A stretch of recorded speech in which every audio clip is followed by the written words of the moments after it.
This is Earth. There's Venus, Mercury, and the Sun. Now, even though Mercury is twice as close to the Sun as Venus, Venus is the hotter planet. Why? Carbon dioxide, aka CO2. Venus's atmosphere is full of CO2, and the greenhouse effect has run amok. Since the Industrial Revolution, Earth's CO2 levels have been increasing sharply, and now we too are heating up. Granted, Earth's been hotter before and colder, but it's been about the same temperature for the last 10,000 years, which includes all of modern human achievement, like farming, piñatas, and frequent flyer miles. Climate change is happening. Is it fixable? What are the solutions? Who's working on this?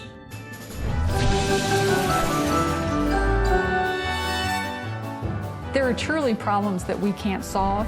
We don't yet have the cure to cancer. We don't yet have the cure for Alzheimer's. We don't yet have the cure for Parkinson's disease. This problem we can solve, and there's no good reason not to, and so much is at stake. Unchecked, global warming threatens to drive into extinction 1 out of every 2 creatures on the face of the Earth. The Arctic could literally disappear in 10 years' time. We're going to see serious disruption of agriculture. Huge sea level rises. Millions fleeing to higher ground. More extreme storm events. Wildfires. More periods of drought. Ethnic conflicts. Potential decline and collapse of civilization. I've heard enough. I'm convinced. I don't need to hear any more about we're all doomed. We know it's a big task, but it's also a fantastic and huge opportunity.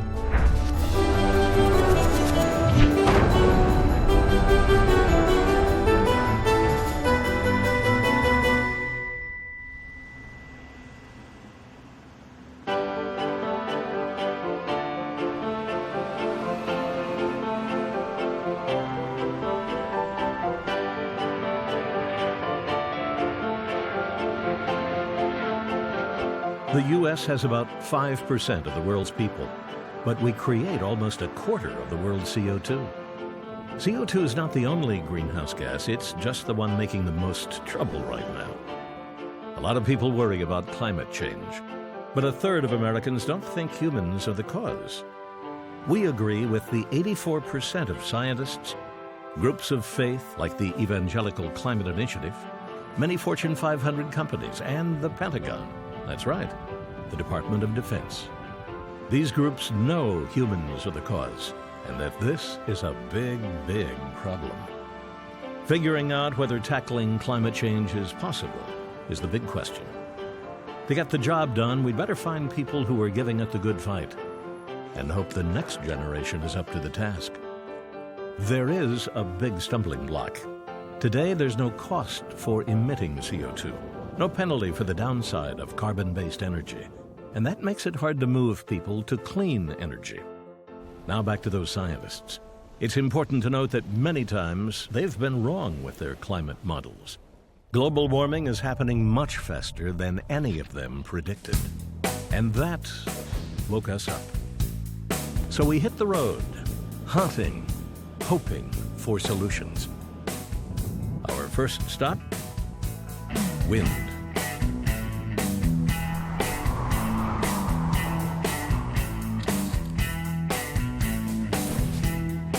Wind is a renewable resource. It also renews lives. In Pennsylvania's rejuvenated Rust Belt, laid-off steelworkers are now hired to make turbines. And down in West Texas, wind is turning dirt into gold. Are you getting lots of wind noise here? That's supposed to be, that's supposed to fit right in the picture, wind noise and on the wind farm.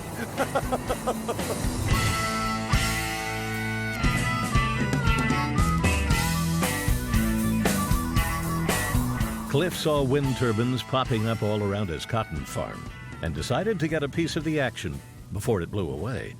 All of the developers that I approached initially were accustomed to doing business in the large ranches. Lots of land, 1 or 2 owners. My father felt that if you look around the area around here, most of the land is owned by small family farmers. And the last 20 or 30 years have been difficult for family farmers. And that was the primary reason why he became interested in trying to get a wind development project. We had lots of owners and lots of small tracts of land, and there was a natural resistance to doing all that contract stuff. But once I was able to convince the developers that the actual construction cost on this wonderful flat farmland with county roads everywhere would be an absolute minimum, then they began to take notice and was able to make this happen. You might could say I did it all single-handedly, see. I got caught in a cotton stripper in 1972. I was 30 years old. It really wasn't such a traumatic situation for me. I just decided that I was going to take it on as a challenge, and worked out okay. I've been very fortunate. I think that global warming is readily accepted, and most farmers are good stewards of the land, and they're wanting to see something done about it and contribute to it. Look at that. That's something. Before the turbines, things were bleak in Roscoe. When I graduated from high school, I mean, most of the people that grew up here, they couldn't wait to get out of town and go to the big city. Not because they didn't love this area, but mainly because there were so few opportunities. For Roscoe, I guess we bottomed out when we lost our Dairy Queen. Oh yeah, that's the kiss of death for a small town. When your Dairy Queen closes down, you're on your last leg. But about that time, our wind industry came along, and it's been a fantastic, unbelievable boom to Roscoe. Roscoe's got what will end up being, for a little while at least, the largest wind farm in the world, and there are 400 landowners in this area that are sharing in the benefit of that project. The landowners get paid on the actual amount of electricity generated. Their payment is a straight royalty, and this is the only time they've ever had a chance to receive a steady income. Once it's completed, Cliffs Wind Farm will power 250,000 homes, and the farmers are raking in up to $15,000 per turbine per year, leasing their land, which is still usable for farming and ranching. The thing that's really cool, you talk to a lot of the families that raised kids here, and you find out that a large percentage of them have children moving back to this area because of the wind industry. Vicki Haynes really benefited from this wind farm. I hope you'll include her. She's a lot better looking than I am. This is our daughter and our little grandson that it brought home, and my son-in-law and our little grandson. So Dan's the one working with the wind turbines, and it's just been a blessing. Farmers really do appreciate these things. This is strictly dry land. We sit here and pray for rain and cuss the wind. Now what we've been cussing all these years turned out to be a blessing.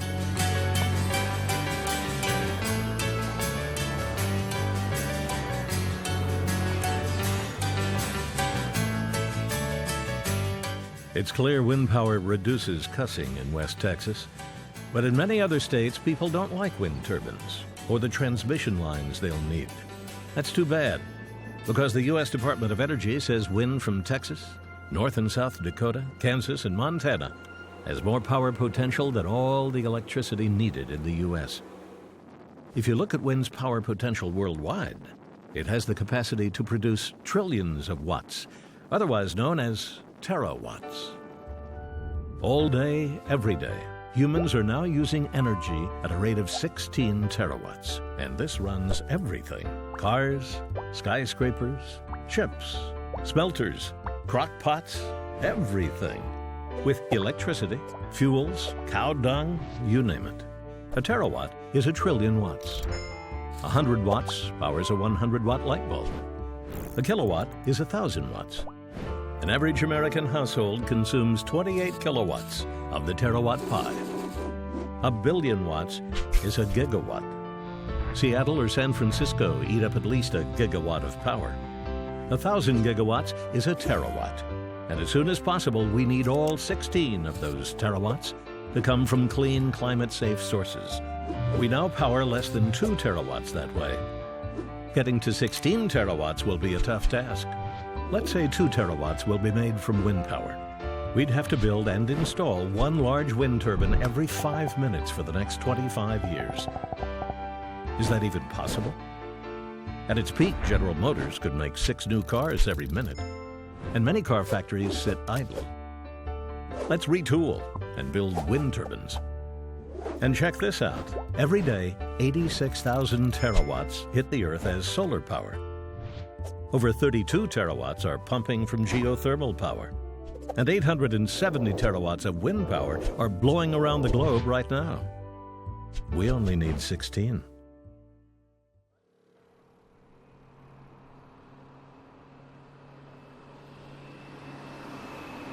Although wind turbines are sprouting like mushrooms across the west, coal plants are popping up even faster in the east.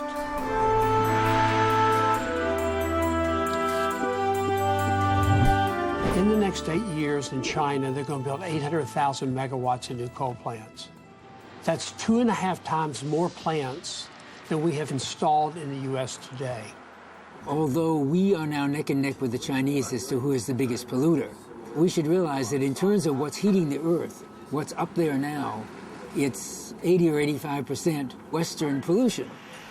Now, the first challenge we in the West have is not to be smug. We have no right to say we should wait until they do something for us to do something. That's just wrong. Point number 2 is it is in our economic self-interest, because if we don't get going, all the other countries are going to get going.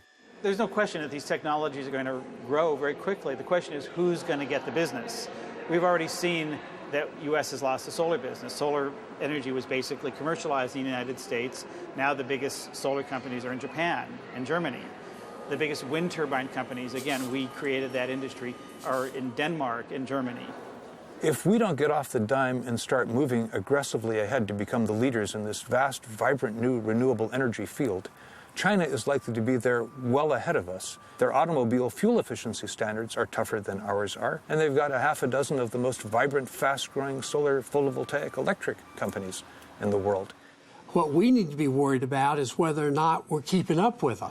My approach is to make America the country that gets respected, rich, secure, entrepreneurial, and competitive by leading the world in clean power and energy efficiency, the next great global industry. The good thing about the green economy, the clean energy economy, the low-carbon economy, it's a labor-intensive economy. It will create an infinite amount of jobs. This is geostrategic, geoeconomic. It's the most patriotic thing you can be, do, think, or feel today. Green baby is the new red, white, and blue.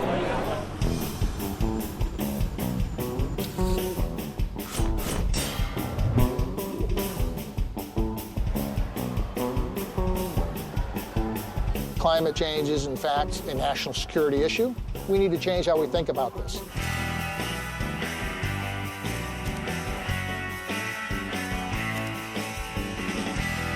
This is no longer the purview of Birkenstock-wearing tree huggers. Not that there's anything wrong with that. Climate change is posing risks around the world.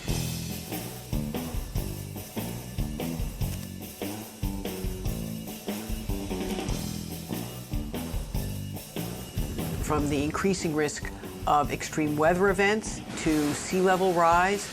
As deltas get flooded worldwide, and there are a lot of very highly populated deltas. You can think Mississippi, you can think Ganges, you can think Nile. Those people are going to have to move.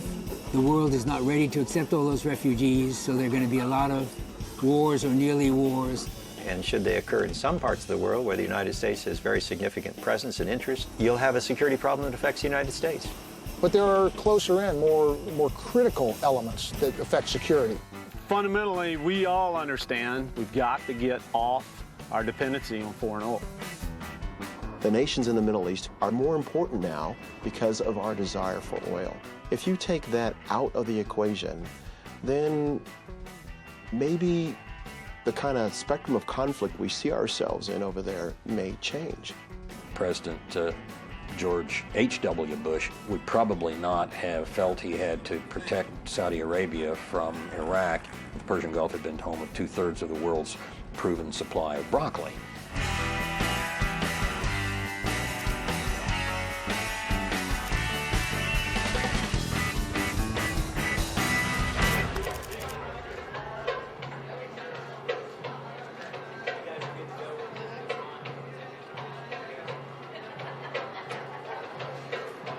I was not a big believer in global warming, but you can only read so many reports, so much science. You know, I live in Florida, and I was going to say drill, drill, drill. But now as I know more about this, I think that if oil is the problem, maybe more oil is not the answer. At 300,000 barrels a day, the Department of Defense is one of the world's biggest users of oil. Getting that fuel to the front lines is incredibly expensive. In dollars, but more importantly, in blood. When you're moving large convoys of thin-skinned vehicles transporting fuel, our enemies clearly understand how critical that is to us, and that is what they will attack. We have to find ways to, as one Marine general likes to say, unleash ourselves from the tether of fuel. Then the military won't need to fight over oil, and the warfighters, as you can imagine, really like that idea.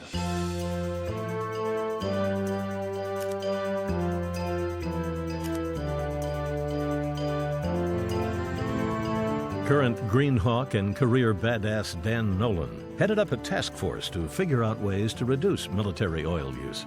Early on, we wanted to understand what was the real problem, what was the real challenge. And so we went out, we started visiting some of the forward operating bases, the FOBs. A third of the Army's wartime fuel use is to run generator sets to make electricity. In a typical forward operating base recently examined, 95% of that electricity went to air condition inefficiently tents sitting in a very hot, sandy place. If it was 120 degrees with the air conditioning blowing in there, you might be able to get it down to 100 degrees. And really what we're doing is we're air conditioning the desert. So we're getting people blown up in fuel convoys to deliver the fuel to be wasted in that way. Just connect the dots, and obviously there's something wrong with this picture. We looked at what was currently available in terms of adding liners to tents and that sort of things, and then one of the folks on my team came up with the idea of spray foam insulation. This looks like a tent. The only difference, it doesn't move at all. Essentially, you've got a big igloo cooler here. By foaming tents, we go from a 50-ton cooling unit down to a 8-ton cooling unit, which reduces our power consumption tremendously. We figured that within approximately 10 months, we will pay for everything. So we're actually saving soldiers' lives, giving them a more comfortable place to stay, and saving money and saving the environment all in that one fell swoop.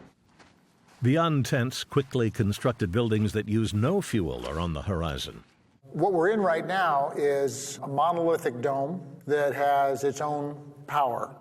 We have 2 wind turbines and 2 solar panels. The goal is to get continuous flow into the batteries inside. What we really don't have right now is utility level power storage. That, for me, is the holy grail. If the Greenhawks get the DoD to invest in large-scale battery technology, they could help jumpstart an industry. When the first microchip came out, it was very, very expensive until Uncle Sam started investing in them, and those prices went down and it became commercially viable. We could use the government's buying power to make these systems more accessible on the commercial market.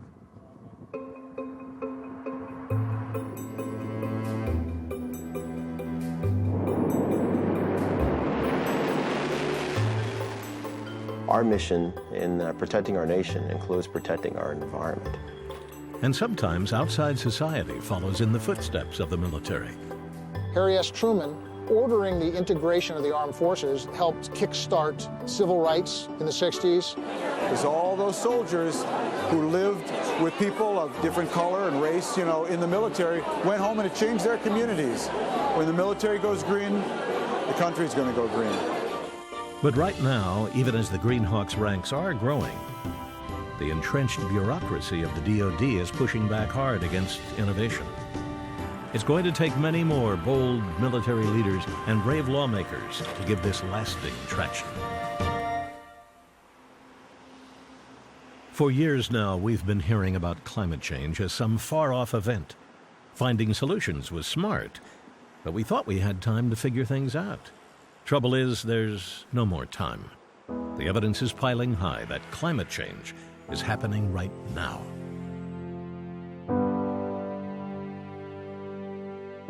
The consequences of climate change are being acutely felt in the Cascade Mountains of Washington state. Warmer winter temperatures, which they've got, cause more precipitation to fall as rain, not snow. More winter rains mean water becomes storm runoff instead of slowly recharging the groundwater as snowmelt does. Less snow means glaciers aren't replenished. All this adds up to wasted water in winter and droughts in summer, lowering the output of Washington's main source of electricity, hydropower, and greatly reducing the numbers of salmon as well. In the last 60 years, 53 glaciers have disappeared on the northern Cascades.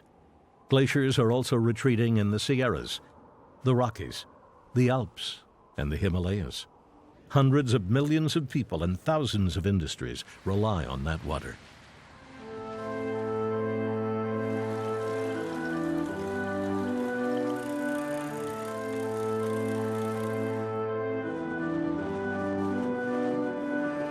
As the country gears up for a green tomorrow, a major place of change is on the road.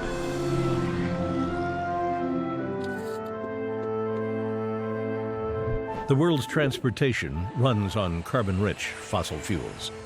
Lessening the thirst for fuel comes in many shapes and sizes. Planning cities so people can walk, ride their bikes, and take mass transit is a great start. Loading trucks more efficiently, using only one engine when taxiing planes. Even tacking a sail on cargo ships all reduce carbon dioxide, which from cars, trucks, trains, planes, and ships adds up to about 14% of all the world's CO2. And as more and more fuel is needed across the globe, using fuel more efficiently is key. I'm a truck driver. I'm out on the road 10, 11 hours a day, 7 days a week. I try to take at least a day off here and there, see the family, stop by the house, see the bills that are piling up. I run from California all the way to Texas. You're running temperatures between 95 to 110 degrees. And the coldest, 4 days ago, the temperature was 24 degrees. To run their air conditioners or heaters while they sleep, the truckers have to keep their engines running. We're burning about 1 gallon per hour, even if it's during the winter or during the summer. So we idle, sometimes up to 7 to 9 to 10 hours. So you basically are losing dollars. You're losing dollars every time that truck is running and not moving. A solution to this is the external power unit, which cools the truck with a tiny bit of battery power and heats the truck with 1/10 the fuel. You can sit there and get frosty. You can lay down and get frosty. My heater's over here that works together with this unit. Hot air will start popping up from the bottom of that vent, and you'll start getting everything nice and warm.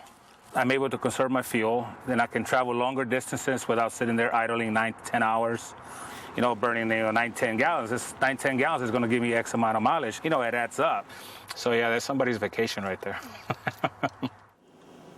We don't know about the world, but if all long-haul truckers in America shut their engines off while they slept, they would reduce CO2 emissions by 11 million tons and save more than 1 billion gallons of fuel a year, which is over 1/5 the Department of Defense's fuel usage.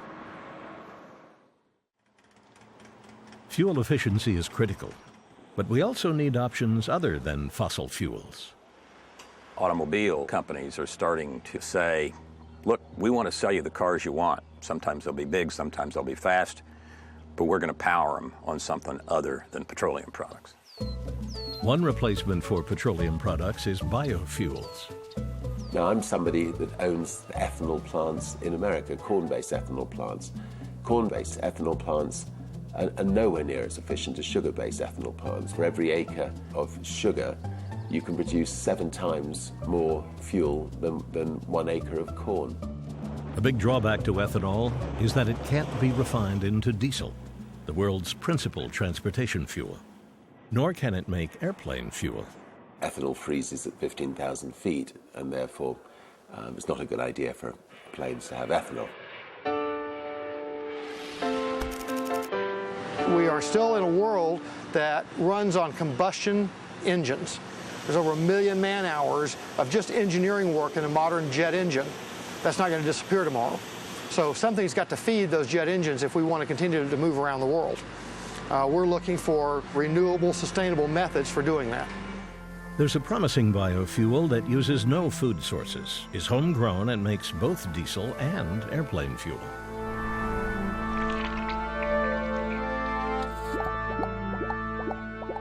If you look at fossil fuels, the bulk of the carbon that we're burning now was algae-derived. The beauty is the algae is renewable. On top of being renewable, a clear advantage over fossil fuels. A pond of algae is highly productive. If I grow an acre of corn over the course of a year, and I take that piece of land and I plant as many crops as I can in 12 months, the maximum yield that I'll get out of corn from an oil standpoint is about 28 gallons. If I do the same thing with an acre of palm trees for producing palm oil, I'll get somewhere between 600 and 800 gallons. If I scrape that acre of land off, put a shallow pond in it, without any technology, just an open pond, I can get as high as 5,000 gallons of oil. The promise of algae is tantalizing. Like many new green technologies, it's expensive now, but could become cheaper once pilot projects grow to big-time operations.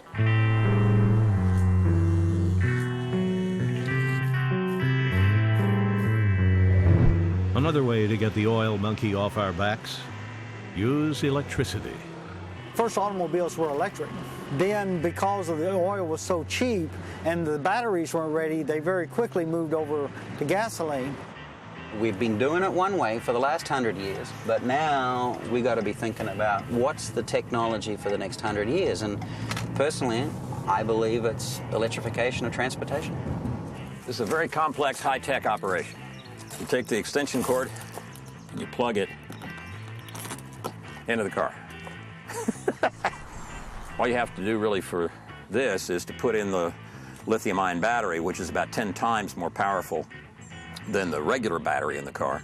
Although these batteries are not quite ready for mass production, untold teams of researchers worldwide are honing in on the solutions, like making them last 10 years and ensuring that they'll be recyclable. The overall goal is less emissions with less expense. You're talking about being able to drive at something close to 10% of the cost of what you're driving at now. Now, you don't have to be concerned about climate change or terrorism or anything to want to drive at 10% of the cost of what you're driving at now. The net emission reduction for CO2 is better for plug-in hybrids no matter what you're using for electricity. Even coal plants produce less emissions through a plug-in hybrid than gasoline does in an internal combustion engine. Certainly if you're using wind and solar and renewable energies, you're getting an enormous reduction in emissions. Pacific Northwest National Laboratories has done a big study, and they say you could have 85% of the cars on the road be plug-in hybrids before you need a single new power plant. Plug-in hybrids could also solve one of the grid's major problems. Utilities have no way to store electricity for when they need it. We've got to build power plants to meet, relatively speaking, a few hours, a few days of the year when demand is at the absolute highest. And for the rest of the time, we've got this excess capacity. But with the advent of plug-in hybrids, this excess capacity could be socked away in their batteries. When we're in a power crisis and it's a very hot day, the air conditioning load is high, and we're looking at having to turn on more fossil fuel plants, then you could sign up to say, my car's plugged in, it's sitting at work, use it as a tiny power plant. And imagine millions of those power plants being able to feed back into the grid, and we avoid contributing to the carbon problem because you stored it up. And if the utility wanted to use your plug-in hybrid for electric storage, you could say, beg me, and then pay me. If you go into a dealer's showroom in a couple of years and the salesman says, the local utility, we're working on an arrangement with them, but it looks like within a year or so they may be picking up about a quarter or so of your annual car payments. What's not to like about that, right? What's not to like is the patchwork of laws that govern utilities across the country. In some states or even counties, it's against the law for people to sell extra electricity they generate to anyone but the utilities.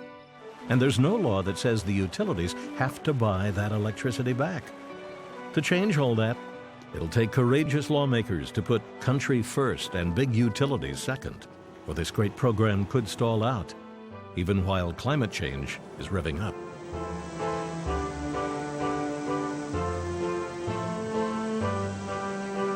In Alaska, climate change has already shortened winters, which means late formation of sea ice, the strong barrier between coastal villages and the violent Bering Sea winter storms. As the exposed soil is much softer than sea ice, the village of Nutuk, with 340 residents, is losing 80 feet a year of coastline. Their barge landing, the main source of incoming goods, is gone, as is their dump. Their freshwater supply is next to go. They've got to move 9 miles inland. The cost, $130 million. 4 other villages are also designated imminently threatened, with 184 more on deck. 600 miles away and still in Alaska, there's a team fighting climate change with an untapped energy source that saves money, clears the air, and even warms your bath.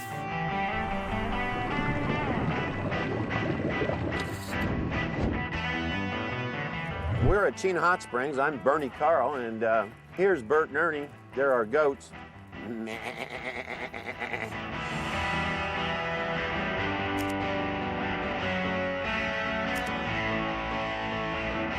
Alaska has more geothermal energy than all the states put together. But yet Chena Hot Springs is the first geothermal power plant in the state of Alaska. Gwen Holden is Bernie's chief engineer for energy projects. I'm pregnant with twins right now. That's right, 6 months pregnant. Gwen's main job with Bernie was exploring the potential of the Chena Hot Springs themselves. What people were saying was that the 165 degree Fahrenheit water that we had wasn't high enough for generating power. Your typical geothermal plant is operated at 250 F or greater. So you're really looking for very hot water or even steam.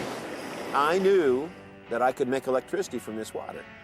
And I brought in a drill rig and I started drilling a well over here. Before long, Bernie and Gwen did a successful test. At the same time, way back in Connecticut, giant manufacturer UTC Power was working on the same solution. We needed 165, 200 degree water. When you go to Chena Hot Springs, there's 165 degree water coming out of the ground. That's where Bernie Carl comes in.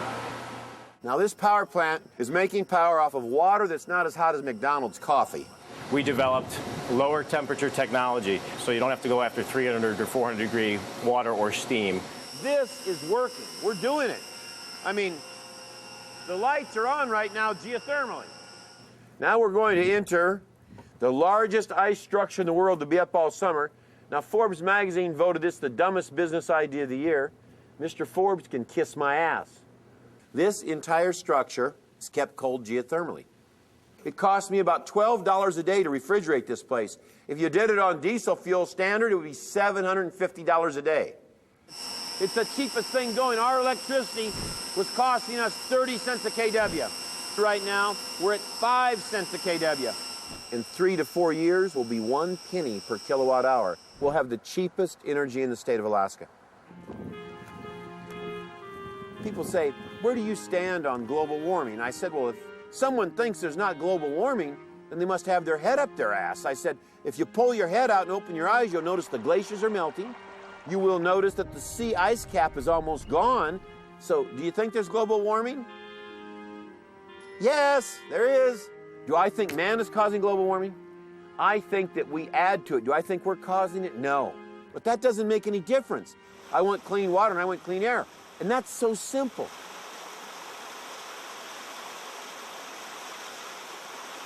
Usually what I get is people say, well, why hasn't this been done before? I don't know.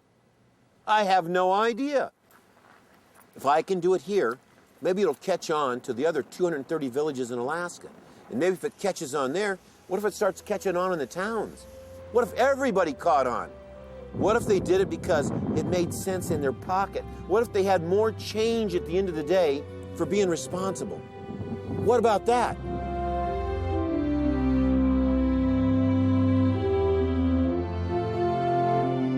Climate change may be hardest on the oceans, where hundreds of millions of people get their main source of protein. Off the coast of Oregon is a dead zone the size of New Jersey. Thousands and thousands of Dungeness crabs, sea worms, and sea stars have died because oxygen levels are so low. Pockets of oxygen-depleted seawater have long been common far offshore, but with a combination of climate change-induced fluctuations in currents and winds, the most severe low oxygen conditions ever observed on the West Coast are now plaguing marine life. Climate modeling predicted what has become an annual occurrence since 2002. Scientists have no idea whether this is reversible.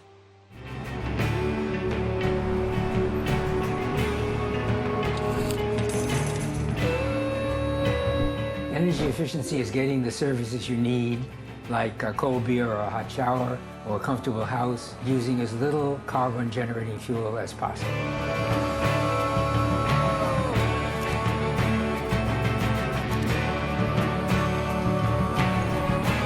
Energy efficiency starts with buildings, which account for about 40% of all U.S. greenhouse gas emissions, which is more than double that of transportation. And that's because we use a lot of fuel oil and natural gas to heat buildings.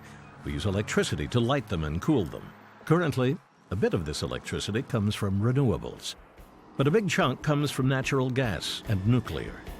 Nuclear power splits atoms and opinions.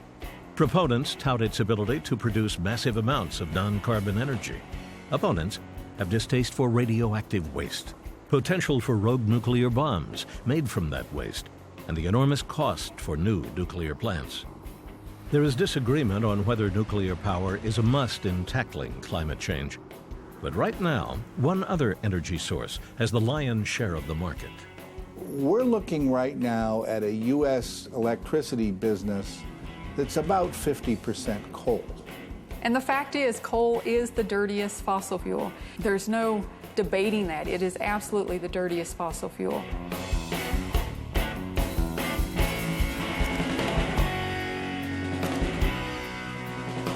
Nobody has figured out on a large scale, a commercial scale, how to strip out CO2 from the emission stream. And more importantly, haven't figured out where we put it if we strip it out.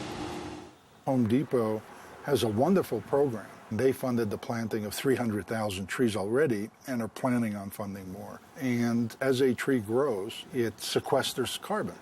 Ed and I started running the numbers, and we were shocked.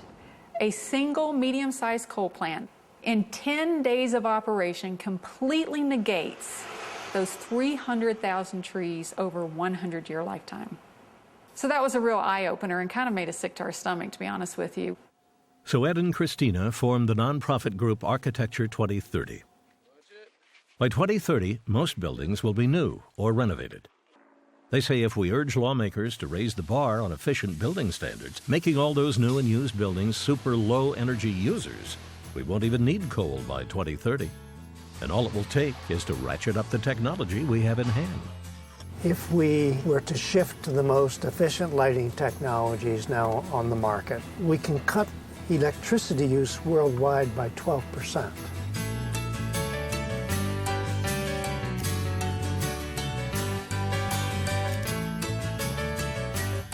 That would enable us to close 705 of the world's nearly 2,400 coal-fired power plants.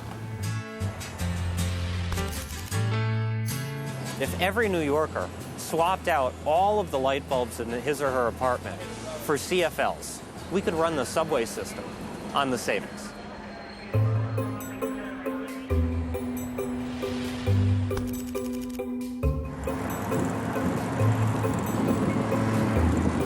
Gotta love this commute, huh?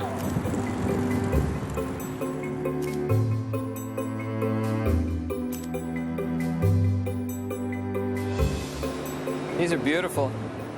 So bright. Kind of feels like we're on a prairie here with the grasses behind me, a lot of Illinois species. but we're actually 12 stories above street level. We're on the roof of City Hall, and this was our first experience with a green roof. The temperature on a green roof is about 80 or 90 degrees in the summer, whereas the temperature on a black roof can be up to 160, 170 degrees. I can feel the heat emanating from this other black roof over here. So bringing that temperature down on the roof surface makes it easier to air condition inside, but it also keeps the ambient environment around the building cooler, which reduces air conditioning costs for your neighbors. We calculated that if we can reduce the temperature in the city by 1 degree, we can save $150 million a year on air conditioning costs. As effective as green roofs are, there's something even more valuable and cheaper too. I'd like to see what color the roof is. It should be white in this climate. We have a lot of coal being burned in power plants to run air conditioners to take away the heat that wouldn't be in the buildings in the first place if they had light-colored roofs. Besides cooling the earth by reducing coal use, white roofs also help cool the earth by reflecting sunlight, making up for the ever-decreasing amount of sea ice that used to reflect sunlight.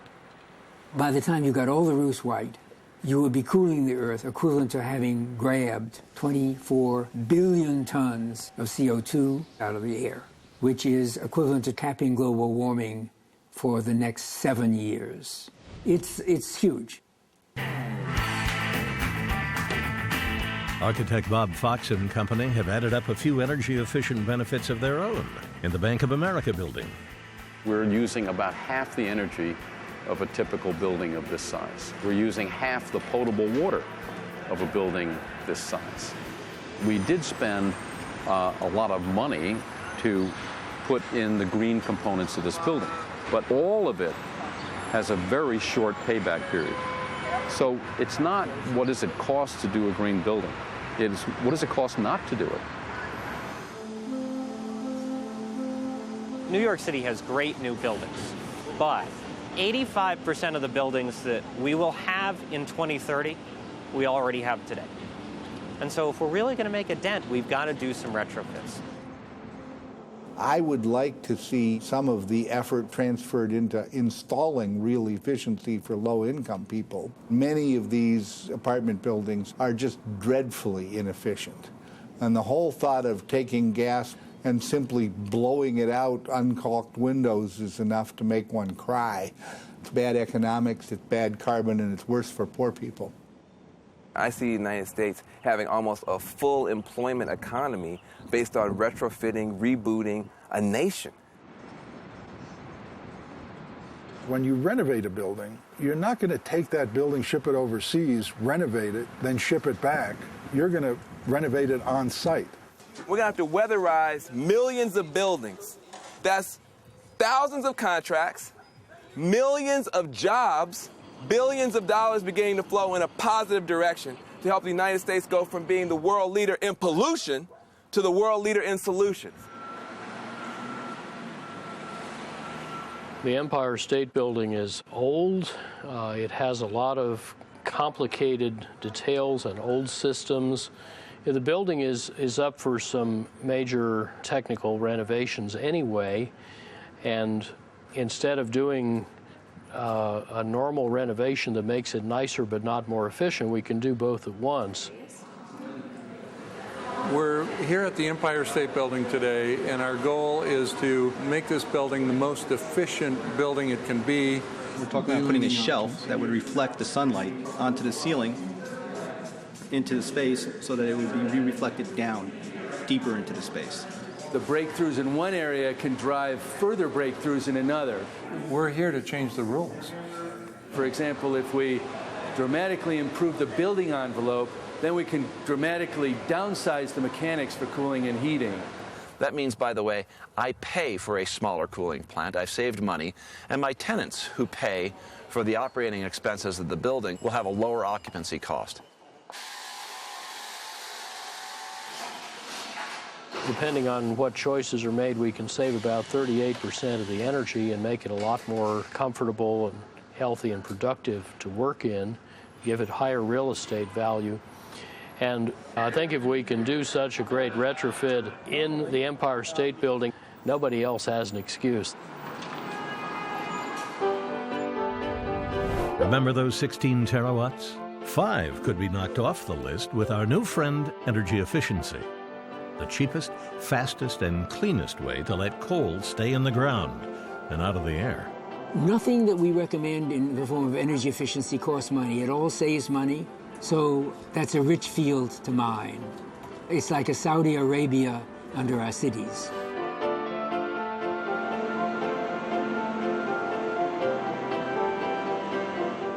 Energy efficiency is a no-brainer, but because it's free to emit CO2, making carbon-based energy artificially cheap, energy efficiency is still routinely ignored. Besides buildings, that's a huge mistake in the industrial world. In the industrial setting, what happens is lots of industrials are throwing away really, really hot gases that they haven't recaptured as power because they're not in the power business. And at steel mills, you'll see these big flares. One plant over in northern Indiana takes that heat and makes 95 megawatts of power. And that's one mill in northern Indiana. And the amazing thing, if you stand on top of this mill, is you look around the rest of northern Indiana, you can see flares. Just look around and say, oh, you can do another one there, you can do another one there. This electricity made from wasted heat is 1/3 the cost of the steel mill's regular electricity.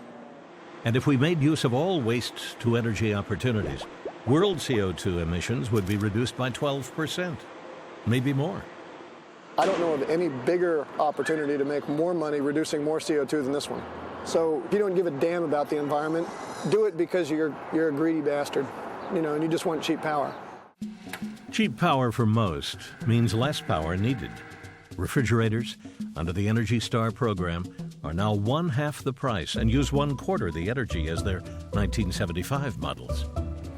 The real trick today is how we get rid of the old ones. This is very typical of the average fridge we pick up.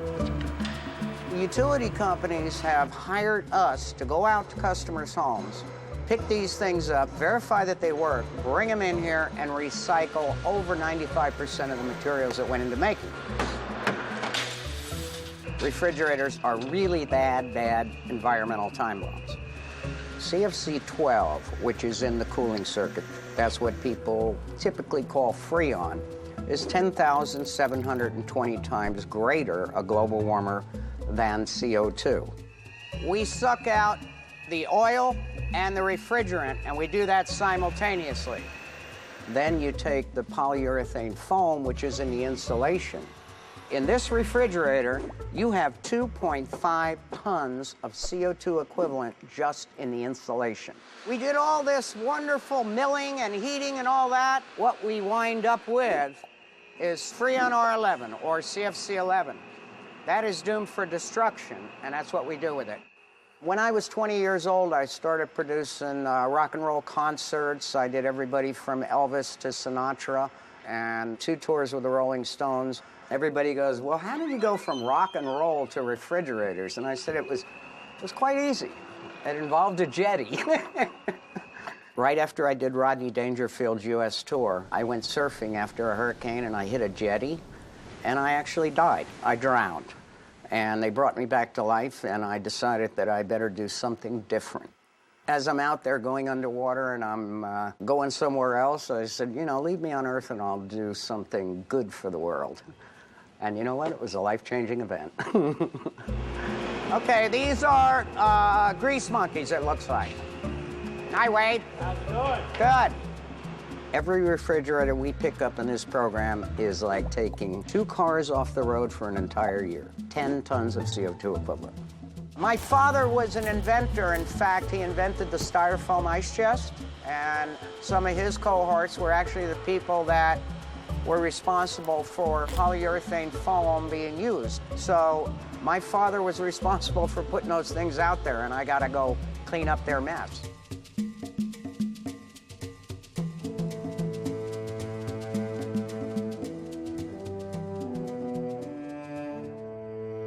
The mess we're giving our kids to clean up strains the imagination.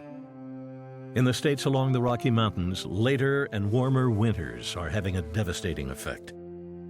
Hundreds of millions of pine trees have been killed by the tiny pine beetle. Once held in check by the now disappearing winter cold snaps, the beetles have much more time to ravage. In Helena, Montana, the killed-off forest surrounds the town.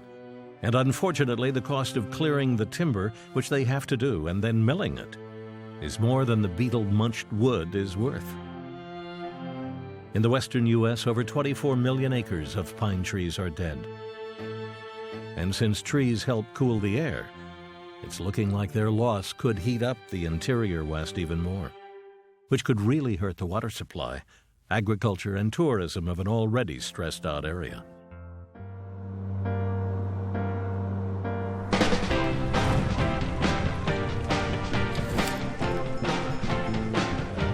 Right now, tomorrow too, Earth is on the receiving end of 86,000 terawatts of solar power.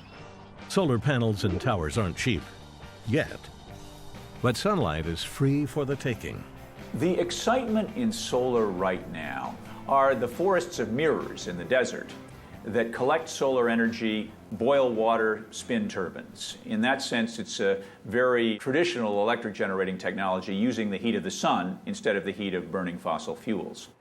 A drawback to big solar in the desert is having to string up city-bound transmission lines through protected lands and national forests. Popping photovoltaic systems on the rooftops sidesteps this snake pit. What is so great about this rooftop project here is that the electricity goes right to the grid. This will create energy for 165,000 homes. And what I like about it, to put this rooftop on, created jobs. It proves that you can protect the environment and protect the economy at the same time.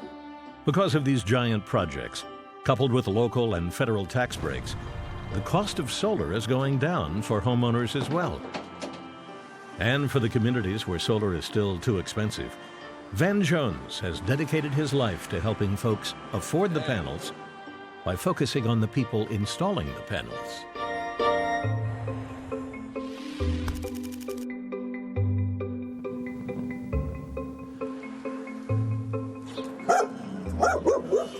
That's Richmond right there. Tough, scrappy. You keep barking, that's good.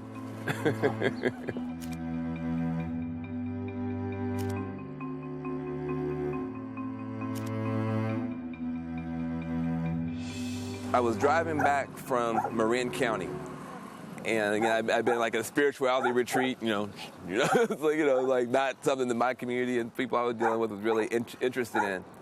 And I was driving back over the bridge, and I'm thinking, I'm going back to Oakland, I'm going back to pollution, cancer clusters, and I just had this thing in my mind, and I just said, we need green jobs, not jails. Those 4 words, 4 syllables, have just totally turned my life around, because that's what I'm about. Grid Alternatives is like the Habitat for Humanity of the solar industry. They are trying to get solar panels up in, low-income communities, people who need them. We do the installation for free, and then the homeowners finance a portion of the equipment cost with a low-interest loan that they get from the city. I want to make sure the wind don't blow my money off the roof.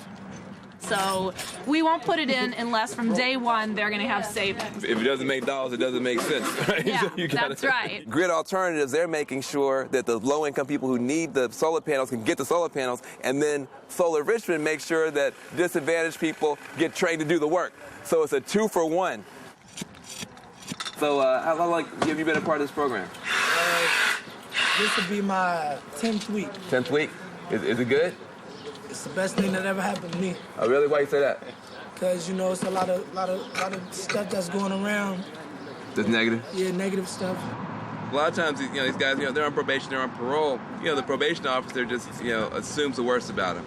And then when they see them blossoming and doing something positive, even they were getting choked up. This is more of a way to branch out, get ahead, get a job, provide for your family. See, a lot of times when people look at urban communities, what they see is deficits. They see what's not there. And when I look, all I see is assets. I see, entrepreneurs, visionaries, geniuses, hustlers, and that's what we need right now, some visionary, genius hustlers. And now I could be the owner of my own company in 4 or 5 years, 6 years. Just by starting at the bottom. You got to start somewhere to build up to the top. So if you want to have a green economy, it's got to be about reclaiming stuff. It's also going to be about reclaiming people, reclaiming neighborhoods. That's the green economy. Usually when I was working, I never thought about my son and about the future. Now I can think about the future of my son when I'm working. So I'm working for a cause now. Like Darrell, Van also had a little motivation. Besides meeting the younger Jones, we met the man who showed Van what working for a cause was all about. As my father would say, are you reaching back? Are you helping somebody? Are you throwing a rope back down? My dad had an impossible task of, trying to fix a school. And they gave him 5 years. He did it in 1 year. I was a principal. They gave me Jackson Junior course, which was supposed to have been the worst of the worst. Worst of the worst, and we turned it around where it was the best of the best. You hear my father's story. It's just so hopeful. That's how I feel about the country. That's how I feel about this whole planetary crisis. I know the ending. I already know the ending. And it's so amazing to think how discouraged people are and they don't believe you can do something. Mm-hmm. And then you show some leadership and have some hope and you bring out the best in people. I don't have the answers, but I know people do have the answers. Nobody's told them you can do it. Nobody's asked them, you solve it. And that's how you lead. That's how I lead. It's the people that nobody's heard from that are going to solve the problem. Just think, come back maybe in a few years and you'll be able to see solar panels all over. Now the power's going to be going out and the money's going to be staying in the house. That's what this is all about. Mother, we helping with the environment now. We got the right kind of light bulbs, and now we got solar paneling on the roof to reduce the energy bill. Yeah. We making energy. We sending energy to the energy company now. We saving money right now. Who gonna get my shit? I'll let you know. Come look at that at the meter. Clockwise is this way, right? That's when you're using up power. This is going counterclockwise, so it means we're feeding power into PG&E. This is the future. It's a place for ordinary people to earn some money and for low-income people to save some money. That's going to be the green economy to save the world.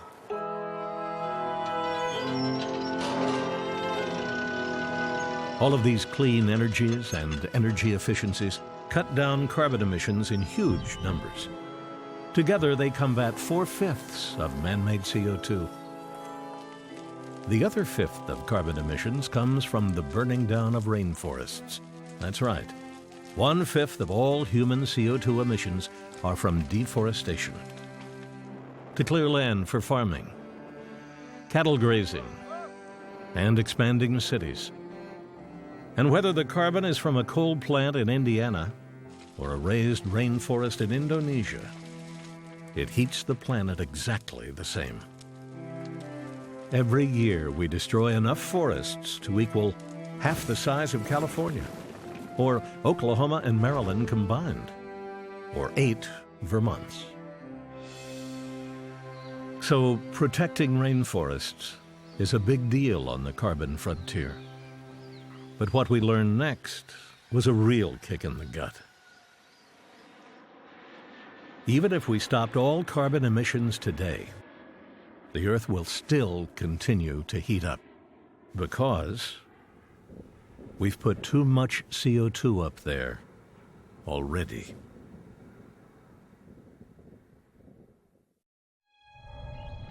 If you could split the atmosphere into 1 million equal parts, you would see that very few parts would be made of carbon dioxide.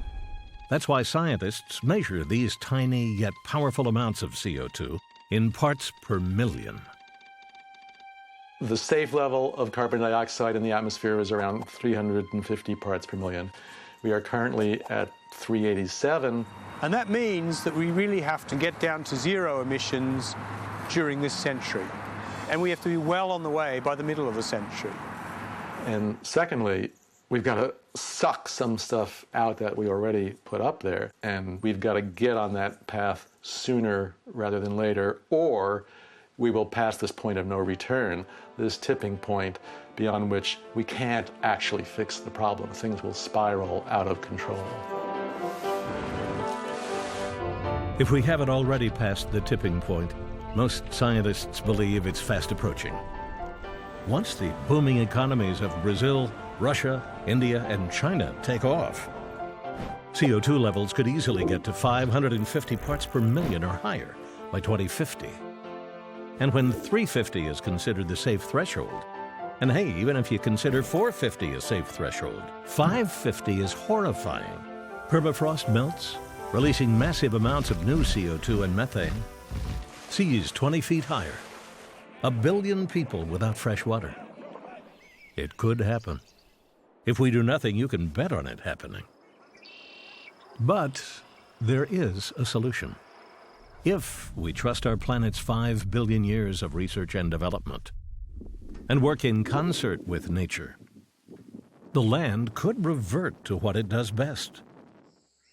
Taking airborne carbon and storing it, sequestering it, back in our forests, farms, and pastures.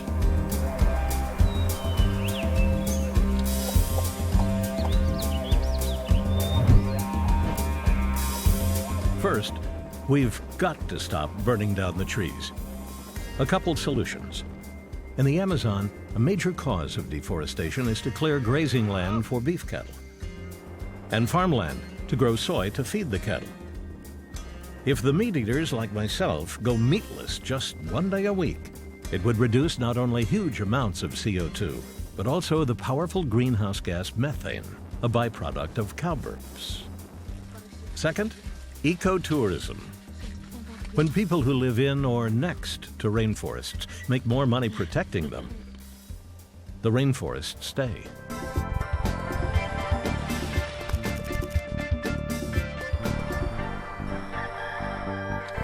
In addition to forests, farms hold vast potential for grabbing CO2 out of the air and storing it in their soil. But alas, most conventional farmers have yet to jump on the sequestering bandwagon. Generally, a conventional farm is set up more like a factory. The soil is the factory. Farmers buy inputs, whether they're seeds, fertilizers, herbicides, pesticides, and they bring those into the factory, the soil, and they have product going out the other end. The problem with that system is it's based on an industrial model. And we all know that every factory and every industry wears out.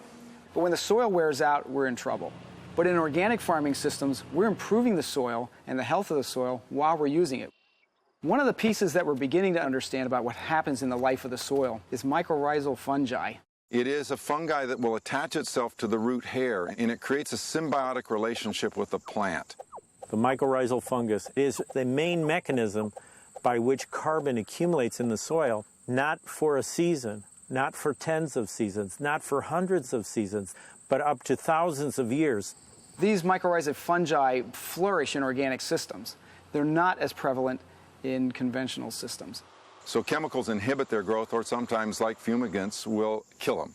Another thing that kills the fungi is leaving fields fallow. What we happen to know here in our research is one of the best things you can do is put in a winter cover crop. What's really important about this is it leaves a place for this mycorrhizal fungi to stay alive and grow. And when we do that, we can literally sequester over 1,000 pounds of carbon per acre per year. But the other really important piece to this is cover cropping greatly reduces the capacity for that soil to erode because you have crop and root there to hold it in wind or rain. There's a lot of carbon in soil. Preventing it from eroding not only keeps enormous amounts of carbon from being released, the resulting carbon-rich soil would retain water in drought, absorb water in flood, and produce healthier food. This is the beauty of what organics gives to the world. It's actually, as I like to say, it's biological. It's a regenerative approach to farming. It's a regenerative approach to taking carbon dioxide out of the air and building soil health at the same time.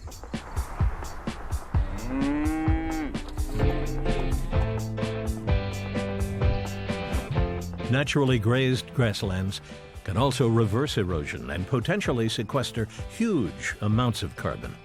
The best soils are always produced naturally under tall grasslands.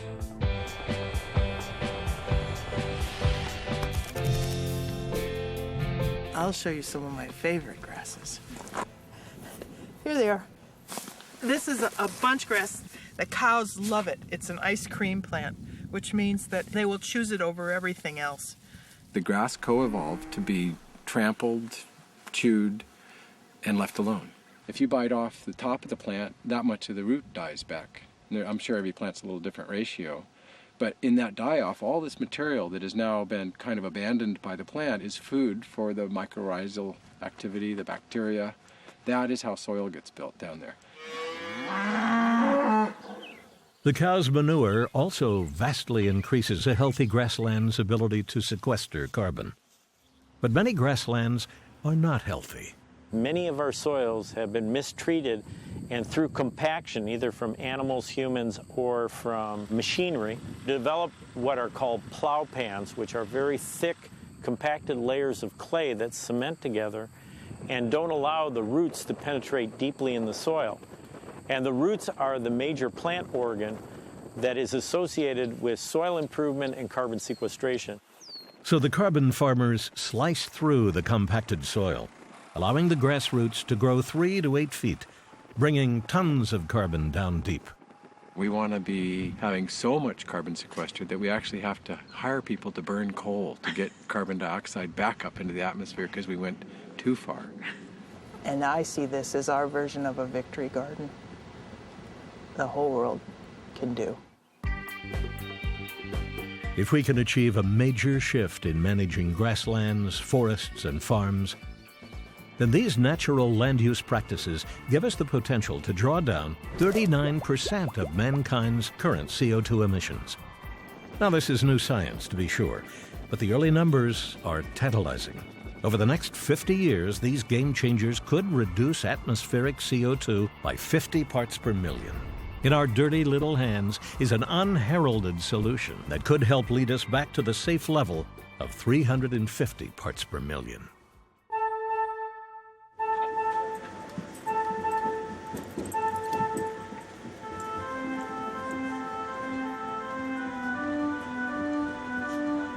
If all these solutions are such great ideas, why haven't they happened yet?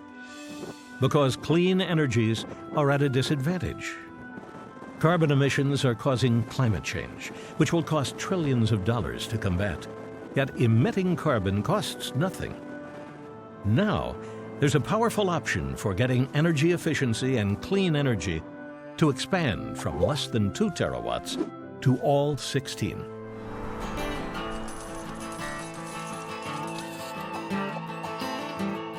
We've got to find a way to give a common set of incentives to people to reduce the generation of greenhouse gases. The most efficient way to do that is to put a price on carbon. That can only be done artificially by government intervention, which means a bigger government hand on the economy, because the problem's not going to go away otherwise. So, we shouldn't think that this problem will be solved by running out of coal or gas or oil. It will be solved by addressing the emissions from coal and gas and oil. We need a powerful market signal that will tilt the whole system away from where it is today, where pollution is free and everybody says, hey, we'll just pollute, to a whole new ball game where pollution no longer is free, in fact gets more and more expensive, and anybody who's intelligent is going to start polluting less. Putting a price on carbon, which is now tepidly being tried in Europe and the US, is critical. The devil is in the details of how these carbon laws are written. We'd bore you to tears with cap and trade versus carbon tax debates. But either way, an effective place to focus is on carbon-based fuels at the source. There's only a relatively small number of companies, oil companies, coal companies, natural gas companies, who are bringing carbon into the economy. We can make those suppliers pay for every ton of carbon that is in the fuels that they supply. And as the price of carbon goes up, dirty technologies become more expensive, and it opens up a space for clean technologies to come in and compete. So whether a price on carbon happens soon or down the road, forward-thinking companies are already moving ahead as if carbon cost them money. And they're finding out it actually does. The Walt Disney Company has created an internal carbon tax, making all divisions pay for emitting carbon. Their carbon tax inspires employees to use less energy, emit less carbon, create more profit. Since 1994, Dow Chemical has spent $1 billion on energy efficiency. So far, Dow says it's earned more than $9 billion in energy savings. And for the folks at Stonyfield Farm, the world's largest organic yogurt producer, it's become clear, just as existing buildings need to be retrofit, existing businesses need the same. We've found that we're actually turning our operation inside out by empowering the folks throughout the business to drive out waste, to drive out excess carbon production. We had to build a waste treatment plant because we had exceeded the capacity of the local wastewater system. So the team actually came up with an entirely different approach that traps the gases that are being created by the waste. And that gas has actually been used now to actually operate the facility. And so they took something that was a cost center and a pollution center and turned it into a profit center, which means this thing is now making me money. The transportation team is an even better example here. They've reduced over 6 million trucking miles. That's a 60% carbon reduction. These teams together in the last 3 years have generated $7.8 million of profits for my company. That's $7.8 million. It translates into 46 new jobs. And so even through the recession, we were growing jobs. So there's nothing that makes more sense from an economic point of view than reducing your carbon footprint. So let's say making economic sense is the goal. Then the real work begins. Intensifying energy efficiency standards. Making clean energy cheaper than carbon energy. Giving the Pentagon's Green Hawks a megaphone. Completely changing our land use practices. This is going to be an engineering, political, and industrial revolution. Don't think big. Think huge. I think what we have to understand is that we're looking at a World War II level of mobilization. When the Japanese attacked Pearl Harbor, FDR said, we're not going to sell any more private cars. We're going to make the planes and the tanks and whatever we need to do to win this war. With planes, for example, the goal was to produce 60,000. People were very skeptical because no one had ever seen arms production numbers like that before. And in the end, we produced not 60,000, but 129,000 planes. The key point there is it didn't take decades to restructure the U.S. industrial economy. It didn't take years. It was done in a matter of months. If we take that same level of enthusiasm, interest, and focus in trying to come up with sustainable initiatives and renewable energy sources, there's no doubt in my mind we can achieve that. When we look back at World War II, we think of the greatest generation. Tackling climate change calls for extraordinary generations. Let's get a look at Weston over here. Solar panels? We put solar panels in? That's the easiest way right now. Wind power isn't very feasible in this area because there's rarely enough wind. All they've been developing, it's the wind turbines, which run on lower amounts of wind, or instead of the traditional blades, it's a cylinder shape with propellers on it, so it spins horizontally instead of vertically like this. One thing's for sure. The new generation is ready to take the reins to harvest the 16 terawatts of clean, climate-safe sources. From 86,000 terawatts of solar, 32 terawatts of geothermal, and 870 terawatts of wind power. For the current generation, although some will need a bit of prodding, there are a number of leaders as well. We need more, many more.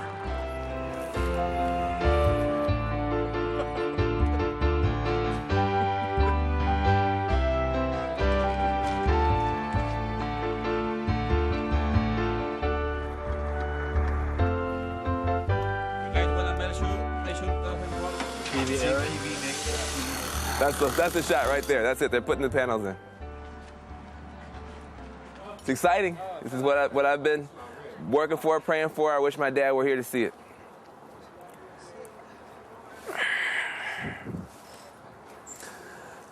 Well, my dad passed away in May, and he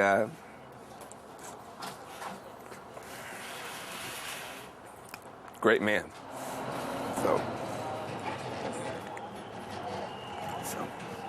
So anyway, I'm doing this for him and for my son, and it's this is the most beautiful scene in the world. Right here.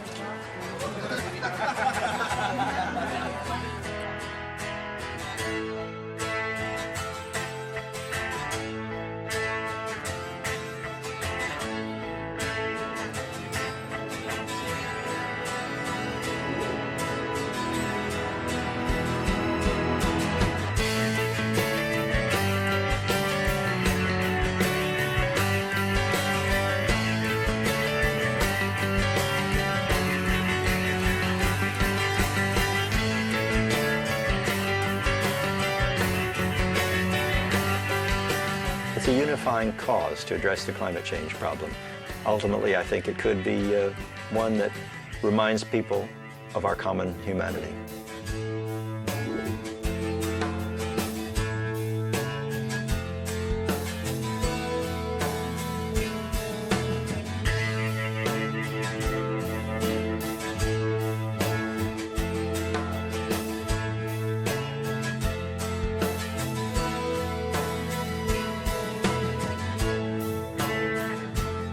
We all agree that there is some aspect of it that we can embrace, the environment, the economy, or national security, and we can all move forward together with it.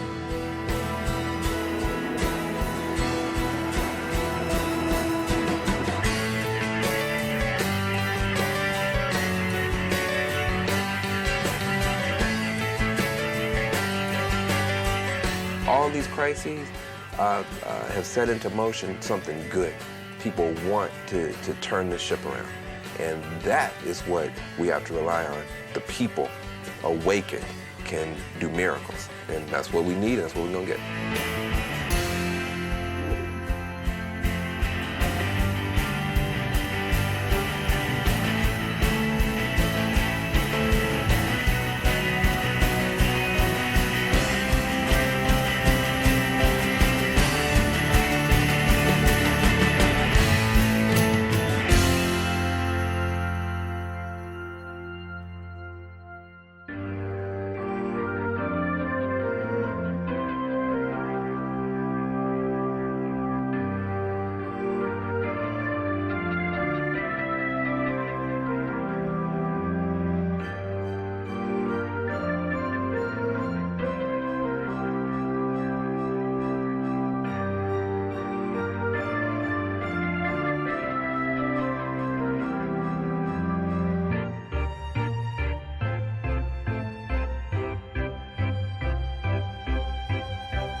When Gamesa first decided to locate its factories in Fairless Hills, what was here was a rusted out shell of a former U.S. steel facility that had been left fallow for 15 years.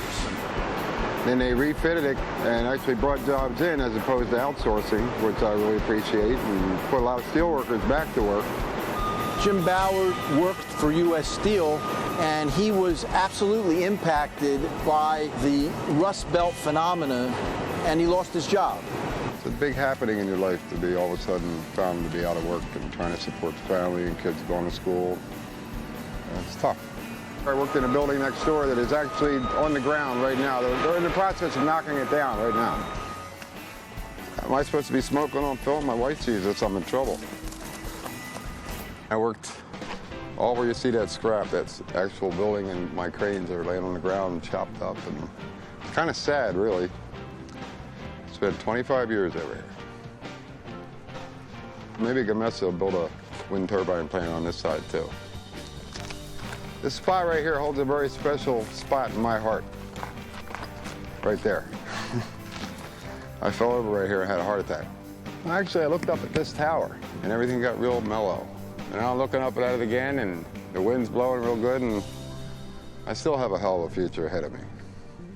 Our plant here last year produced about 500 turbines, and we have created over 1,000 jobs. And it's a story that can be recreated throughout the United States, and that's what this is all about. We built the first major offshore wind farm in the UK. My day job is I have to make money for my business, but it just does not get me out of bed, frankly. And one of the best antidotes for that I found personally, get out in a boat and you look up at this thing. It goes beyond. Well, we actually made X million pounds profit last year. So we did that.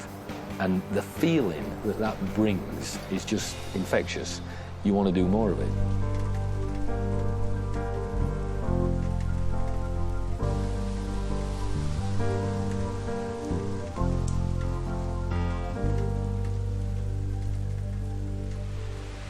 There's a peace just standing here right now, particularly if you weren't here with that camera.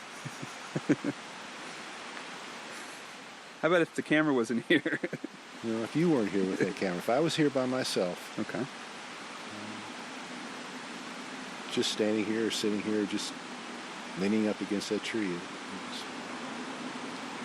It's a feeling I don't get very often, I'll put it that way. I haven't had very often in my life.